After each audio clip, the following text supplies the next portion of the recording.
Muchas gracias, Leo, por tu mensaje y inmediatamente damos paso a que Héctor Moreno nos pueda compartir una breve síntesis de lo que está pasando, una actualización política de lo que está pasando en el México de hoy. Muchas gracias. Voy a tratar de ser lo más breve posible en esta exposición. Voy a dar seguimiento a un modelo que desarrollamos y que hemos venido comentando los últimos meses y que el día de hoy, por razones obvias, vamos simplemente a darle seguimiento ya con el cambio de gobierno. Vamos, por favor, Horacio. Adentro sí, pero aquí dejaron un montón de camisas. Esto es la profundización del modelo, simplemente. Habíamos dicho en las ocasiones anteriores en que por identidad ideológica, por formación, Claudia Sheinbaum era la lógica en la continuación de este proyecto que inició el presidente López Obrador en el sexenio anterior. Vamos. Definimos 4 áreas para darle lógica a este modelo de los cambios que inició López Obrador, que dijimos y lo hemos repetido hasta el cansancio. Él solo sentó las bases de esta transformación, como él lo dijo, de tal manera que buscaba que no fuera fácil retrogradar, es decir, darles marcha atrás. El Estado como fuente de derechos son cambios de control social, una colonización ideológica, el Estado como principal actor económico y una concentración de poder sin contrapesos. Vamos.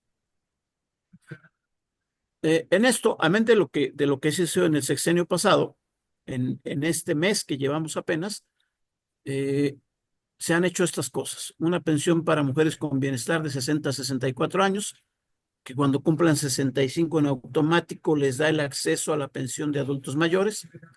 Acaban de subir a la Constitución la entrega de mensualidades en efectivo a personas con discapacidad menores de 65 años, para adultos mayores, para pescadores y para jornaleros. Eh, la construcción de vivienda de interés social ya es constitucional.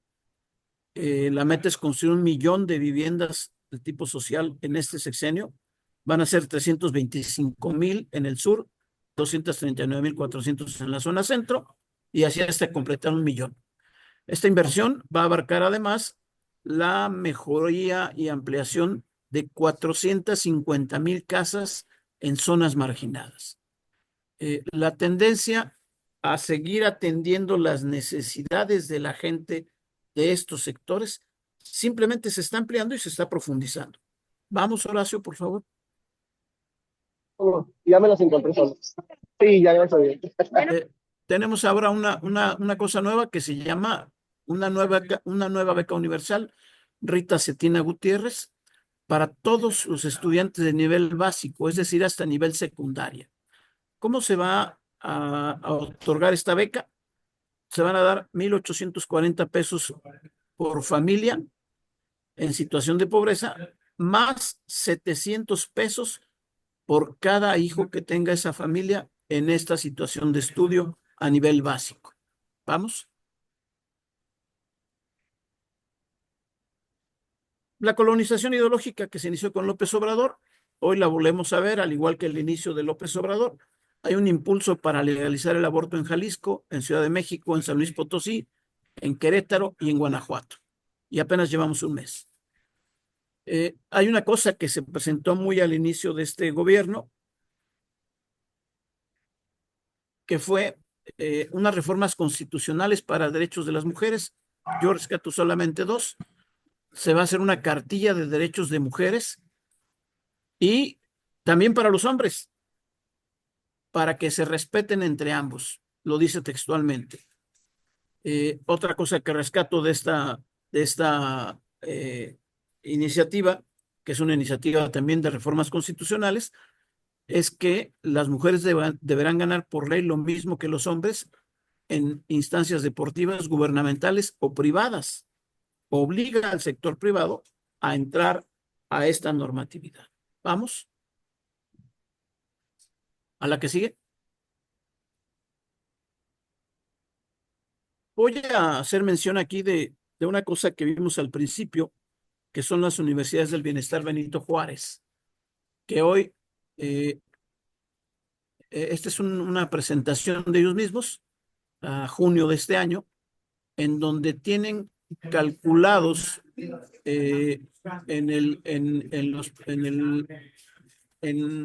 para este sexenio tener más o menos 85,000 estudiantes inscritos. Tienen 202 sedes construidas a lo largo del país y este no es el único modelo que tienen ya desde el gobierno pasado hacia este. Vamos a la siguiente, por favor, Horacio. Quizá las más conocidas sean estas, pero tienen 1, 2, 3, 4, 5 instituciones de educación superior que están ya alineadas y en un solo objetivo de contenidos y de coordinación de trabajo territorial. Está la Universidad Rosario Castellanos, que se busca que tenga una matrícula de 206,000 estudiantes, la Universidad de la Salud con 29,000, estas universidades del Bienestar Benito Juárez, que tendrían 110,000 estudiantes, el Tecnológico Nacional de México con 660,000, y ahí incluyen al Instituto Politécnico Nacional con 246,000. Es decir, están buscando que hacia finales del sexenio, entre todo este conjunto alineado de universidades como la del Bienestar Benito Juárez, se tengan un total de 330,000 estudiantes. Esto alineado en el contenido propiamente de el humanismo mexicano, de la nueva escuela mexicana, etcétera, etcétera. ¿Vamos? El Estado como principal actor económico, esto es lo más relevante. Otra reforma constitucional de los artículos 25, 27 y 28, en la cual Pemex, la CFE y ahora el litio, sobre todo Pemex y la CFE, que estaban como empresas productivas, pasan a ser empresas públicas del Estado. Estaban encuadradas en el derecho mercantil, ahora van a estar encuadradas en el derecho público y ahora pasan a ser de mercancía a un recurso estratégico. Es decir, vamos a darle supremacía a las empresas estatales, ahora denominadas empresas públicas del Estado, y lo que se dice es que se ordena y se da certeza a la inversión privada con reglas claras. La preeminencia del gobierno en la CFE es del 54% y en el litio no habrá concesiones, y en Pemex, bueno, Pemex está quebrado y hay una serie de problemas ahí alrededor de Pemex. Pero en este modelo, el Estado es el principal actor económico. ¿Vamos? Las Fuerzas Armadas seguirán apoyando al gobierno federal en los proyectos estratégicos. Es un dicho textual de la presidenta Claudia Sheinbaum. Por lo pronto le encargó todos los desarrollos de infraestructura en toda la península de Yucatán, no solo en Yucatán, sino en el resto de las entidades que lo conforman. Y la Secretaría de Marina sigue consolidando un grupo aeroportuario. El ente fusionador va a ser el Aeropuerto Internacional de la Ciudad de México y de entrada la Secretaría de Marina va a controlar 15 terminales aéreas. Esto es un asunto de seguridad nacional, no solo es un asunto de economía. El control del espacio aéreo nacional va a estar en manos de las Fuerzas Armadas y el control de los puertos marinos también va a estar y ya está en control de las Fuerzas Armadas. ¿Vamos? Y cerramos con esto, la concentración del poder sin contrapesos. Hay un poder absoluto en la presidencia, no necesito abundar, esta reforma de la Corte, lo que sigue son los organismos autónomos y se acabó. No hay nada más que decir. ¿Qué ha hecho con los factores de poder? Doy un dato nada más, el por qué vemos una iniciativa privada en gran medida como la vemos. Bueno, porque los bancos ganaron con López Obrador 68% más que con Enrique Peña Nieto. Es decir, las ganancias de un sexenio a otro con la banca subieron 68%. Con el crimen organizado, lo han dicho hasta el cansancio, tienen una Pax Narca. Esto es, hay un entendimiento con el crimen organizado. Lo que les rompió la estabilidad fue que los gringos se llevaran al Mayo Zambada y hay un reclamo del gobierno mexicano hacia el gobierno norteamericano de ¿por qué te lo llevaste, no? ¿Por qué te lo llevaste sin avisarme? Y mira el relajo que me dejaste. Estaba viendo en Sinaloa, aquí nos corregirán, van cerca de 400 muertos de julio para acá en este problema armado, en una apertura de este conflicto en círculos hacia Durango, hacia Zacatecas, y muy probablemente lo que vemos de algunas matanzas en algunos lados tengan vasos comunicantes hacia este problema. Es un problema entre gobiernos y es un problema del círculo rojo.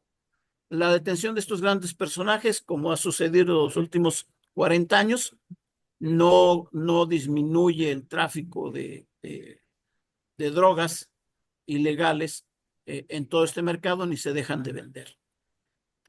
Cierro con el factor Trump. Todos lo conocemos, es autoritario, es populista, pero ojo, por si le suena, hoy está sin contrapesos. Ganó la presidencia, ganó las dos cámaras, tiene mano en la corte, tiene posibilidad de control de la corte. Y si ustedes ven el mapa tan difundido en redes de color rojo de los condados en Estados Unidos, pues prácticamente borraron a los demócratas. ¿Por qué era tan irrelevante esta elección en Estados Unidos? Bueno, eh, regreso a algo que hemos platicado en otras ocasiones. Estamos en un cambio de era y en un cambio de era se están derribando los consensos sociales en base a valores y principios que nos unieron y están comenzando a surgir otros. Hay un consenso entre los analistas especialistas en el tema Estados Unidos y su cultura de que esto está sucediendo en Estados Unidos. Hay quien asegura que después de la Guerra Fría en Estados Unidos vino un conflicto de identidad y entonces se fueron derrumbando, se fueron desmoronando todos estos valores y principios que sostenían el pacto social en Estados Unidos. Y esta elección particularmente es el punto de quiebre, porque a partir del triunfo de esta elección es cuando tendrán que volver a hacerse un trabajo para reconstruir ese acuerdo social. Y esto es muy serio porque o se hunden o se reposicionan como país con esa asunción de esa vocación de poder que siempre tuvieron. Y esto implica una amenaza mundial. Hay un artículo de Luis Felipe Bravo Mena que lo explica muy bien y hay un especialista de la Universidad Panamericana en Ciudad de México que van desglosando toda esta importancia de la elección en Estados Unidos. Al tratarse de la potencia más fuerte del mundo, pues implica una amenaza mundial. ¿Cuál creo que son los desafíos para Claudia Sheinbaum? Están muy cantados. El posible cierre de la frontera desde el primer día, el 20 de enero, y este es un asunto que se entrelaza con varias cosas. Las redadas y deportaciones masivas de indocumentados, como sucedían en los 60s y en los 70s. Por eso Claudia Sheinbaum y Juan Ramón de la Fuente han insistido en que las detenciones de ilegales han bajado en más del 70% en el último año, un poco tratando de contener alguna medida de Trump. La otra parte de la agenda, el tercer punto, es la cooperación en seguridad y fentanilo. Para Trump, los migrantes ilegales son los responsables en gran medida del tráfico de estupefacientes y de este tipo de drogas. La crisis del fentanilo, todos la sabemos, son más de 300,000 muertos y es hoy por hoy el enemigo a perseguir de parte de todas estas agencias de seguridad norteamericanas. Y un último punto es la revisión del Tratado de Libre Comercio. Ahí Trump ha insistido en un gran proteccionismo por su disputa con China. Yo ahí lo dejaría, Horacio. Quedo a sus órdenes. Como siempre, cualquier aclaración, comentario, aportación son bienvenidos. Y como siempre, muchas gracias por su paciencia. Estoy a sus órdenes si alguien tiene algún comentario. Gracias, Leo. Muchísimas gracias, Héctor. Para aquellas personas que tengan alguna pregunta que formularle a Héctor, por favor, regístrenla a través del chat. para poderlo hacer mucho más ágil, por favor.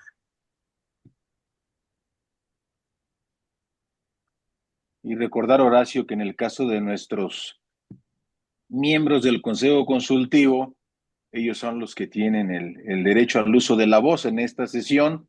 Todos los demás lo podemos hacer vía el chat de la misma sesión de Zoom. Es correctísimo. Así es de que si alguien tiene alguna pregunta, Podemos dejar que las vayan elaborando mientras avanzamos en el siguiente punto y luego las pueda contestar para no tener segundos muertos, si les parece bien. por aquí ya está una primera pregunta. ¿Cuál es la posición en que se encuentran los partidos de oposición, Héctor? Muy bien. Bueno, a mí me parece que tenemos un problema desde varios frentes con los partidos de oposición. La primera y la más grave es la falta de credibilidad de la misma oposición. Me parece que no hay mucho futuro. MC quedó dividido después de la elección. El PRD está desaparecido. El PRI está en proceso de prácticamente de refundación. Y el PAN está muy cerca de desaparecer. Tiene apenas los militantes suficientes para mantener el registro. Y me parece que este acuerdo de aplicar las PASO, las preliminares abiertas, similares en todos lados, puede ser una buena manera del PAN, si lo pone en práctica, de volver a conectar con la ciudadanía. Este es el modelo argentino, es el modelo que se aplica en Argentina y con el cual Milei y sus aliados lograron derrotar al peronismo prácticamente, en donde las PASO permiten que sean ciudadanos, aunque no pertenezcan a los partidos, quienes se postulen a algún puesto de elección popular. Y si los ciudadanos, aunque no militen en el partido, ganan en unas primarias abiertas dentro de las primarias del partido, van como candidatos en una elección constitucional o en una elección legal. Gracias a esto fue que se abrió la oposición y pudo lograr todos estos votos que le permitieron a Milei ganar la presidencia y ganar algo dentro de las otras posiciones que tenía como supremacía el peronismo. Muchas gracias, Héctor. Hay una segunda pregunta. Es claro que el régimen tiene poder absoluto para implementar su agenda y la oposición no tiene interés genuino por cambiar. ¿Cómo lograr influir desde la sociedad civil sin caer en confrontación estéril? ¿Qué podemos aprender de otros países? Yo creo que este asunto de las PASO es un buen principio. Yo creo que lo decía Leo también, y es algo que hemos venido reflexionando en las reuniones que tenemos en Misión Rescate México cada 15 días. Es necesario asumir que este va a ser un proceso de una lucha cultural. Y cuando hablamos de una lucha cultural, hablamos de recuperar principios y valores que nos fueron uniendo por décadas y que hoy están cuestionados. Y que no va a ser un asunto que podamos resolver en lo inmediato. Yo creo que tenemos que recuperar la confianza ciudadana, la confianza entre los ciudadanos, recuperar esta relación que se dio un tiempo entre autoridades y ciudadanos, de una sinergia que pudiéramos llevar adelante y sobre todo pensar que este es un asunto de mediano o quizá de largo plazo. No hay otra manera, siguiendo un esquema democrático legal, más que luchar por derechos humanos, más que luchar por principios y continuar trabajando con la sociedad. No podemos hacer, me parece a mí, un trabajo de cohesión y de fortaleza ciudadana solamente para un asunto electoral. La cohesión y el trabajo ciudadano tienen que enfrentar las fechas ineludibles que son las electorales, pero tenemos que continuar. En la medida en que seamos más fuertes como ciudadanos, en la medida en que podamos lograr esta cohesión y recuperar esta cultura de comunidad, en esa medida vamos a poder avanzar. Estos regímenes normalmente se caen por los pleitos internos o por la falta de dinero. Al final del día, cuando prevalece el manejo ideológico, sobre todo populista, por sobre las finanzas públicas, tarde que temprano choca con la realidad. Gracias, Héctor. Te voy a hacer estas 3 últimas preguntas para que las puedas contestar en Dame un paquete. segundo porque no escucho muy bien. No sé qué tengo aquí de problema. Déjame ponerlo. Ahora sí A ya ver, no te oímos, Héctor. ¿nos escuchas? Tú nos escuchas, pero ahora creo que nosotros no te vamos a escuchar. A Finalmente, ver, no, a ver, pero que diga, salúdanos, Héctor, porque no te oímos. si nos No, escucha, saluda, habla. Uso vas a los tener... Ahora audífonos sí ya, para ahora sí oír ya. y los desconecto Ya, para hablar. No es Perfecto, ya, sale. de la computadora. muy bien. Ya. La primera sería, ¿crees que el presidente Trump combata al narco mexicano dentro de nuestro país? Finalmente, Trump obtuvo una gran ventaja. ¿A qué se debe esta brecha entre encuestas y resultados finales? ¿Solo a la manipulación de la información? ¿Hay posibilidad de generar nuevos partidos políticos que puedan representar opción para los ciudadanos, ya que los ciudadanos no se identifican con ninguno de los actuales? Y finalmente, ¿cuál es tu análisis de la crisis que viene con la elección de jueces y magistrados en el Poder Judicial y su impacto en la sociedad? 4 preguntas para que puedas contestar en paquete. Gracias, Héctor. A ver, gracias. ¿Me escuchan? Sí, A ver, muy bien. el tema de la elección en Estados Unidos tiene otros componentes que no tenemos nosotros. El primero de ellos es, voy a tratar de acortarlos, si ellos están también, al igual que muchas otras partes del mundo, en este cambio de época y se están derrumbando los valores que les dieron consenso, que muchos lo ubican después de la Guerra Fría, entonces el resultado, si lo viéramos en espejo, es igual que en México, pero del otro lado. Igualito, igualitito, sin contrapesos, con mayorías, autoritario, bla, bla, bla, bla, bla. Pongo varios referentes para la reflexión. El primero, recuerden que hay un desencanto por la democracia en América Latina. En América Latina, el Latino Barómetro narra que hay en promedio un 54% de desencanto por la democracia. En México es el 56%. Esto quiere decir que la gente dice, a la pregunta expresa, que no le importa que un gobernante llegue con tal de que le resuelva sus problemas. Llegue como llegue y le haga como le haga, sin contrapesos, que le pegue a la corte, que haga lo que sea. A mí resuélveme mi día con día. Este es un factor que está pesando en todos lados. En Estados Unidos, para mí era muy clara la victoria de Trump por 2 cosas. La primera, cuando inicia la campaña, el gobierno de Biden tenía una aprobación del 40-43%. Y la artífice de este gobierno fue Kamala Harris. Y entonces vivimos una lucha en la que el establishment gringo se va sobre Trump. Y en lugar de acabarlo, incluso con un atentado, el cuate la libra y termina siendo un mártir. Esto es algo que no se entiende porque no vivimos en Estados Unidos.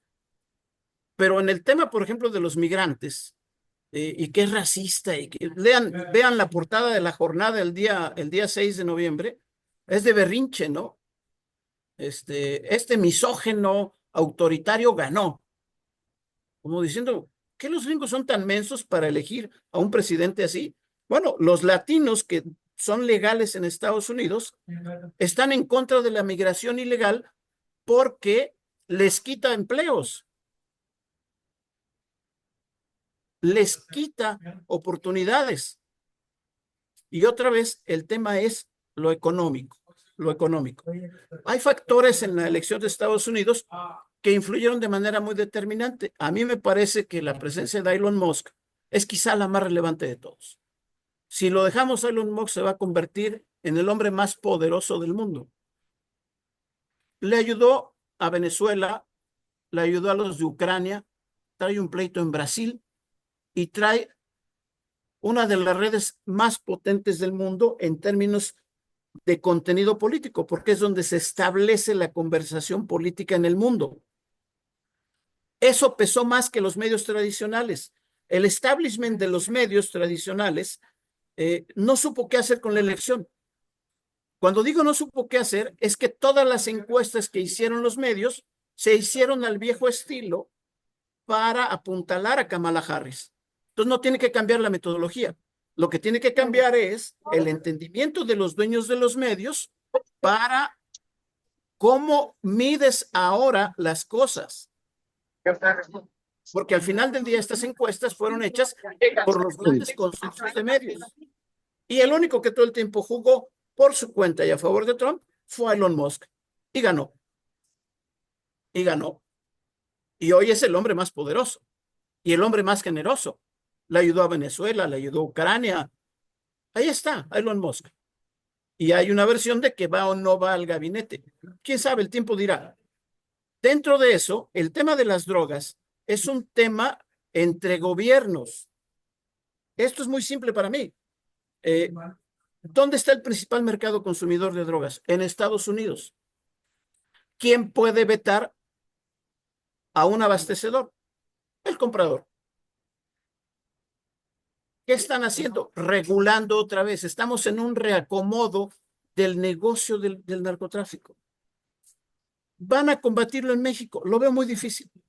Es muy complicado. Antes de eso, hay una serie de medidas que se podrían echar a andar que no necesariamente que porque las declaren narcoterroristas en automático podrían llegar a México. Creo que es un tema muy complejo, muy complicado. Y si Trump quiere hacer América grande otra vez, necesita un esquema como el que combatió Reagan en Panamá, porque rompía un triángulo de drogas entre Panamá, Cuba y Venezuela, y esto hizo que las drogas se fueran por el Pacífico, y hoy no es el caso. Hoy es simplemente me están mandando la droga envenenada. Corríjanla. Ya no me envenenen la droga. La droga no se deja de consumir. Los jueces y magistrados. Es muy difícil. Estoy ahorita en una reunión donde hay una jueza federal y un magistrado federal dando sus puntos de vista. Yo creo que cada entidad tendrá que seguir esto que hemos hablado, la fortaleza de lo local a lo general, de la periferia al centro, y en cada caso en particular me parece que tendrán que medir fuerzas y alianzas con los candidatos y la viabilidad de llevarlos y de regresarlos al Poder Judicial. Es muy difícil volverlo genérico, pero hoy por hoy ya no queda otra salida. Me parece que cada localidad tendrá que definir si esto es viable, no es viable o si es lo mejor en cada caso. No sé si esto contesta las preguntas, Horacio. Perfecto, muchísimas gracias, Héctor. Hay otras preguntas que se generaron en el chat, a esas te las vamos a hacer llegar, Héctor, para que con tu generosidad nos las puedas contestar y entonces enviárselas a través del chat del Consejo Consultivo. Muchísimas gracias, Héctor, como siempre, por tu bonomía, por tu generosidad de tiempo, de inteligencia y de compartir tus conocimientos. Muchísimas gracias nuevamente. Y No, pues, damos Dios, muchas gracias a todos y gracias por su paciencia.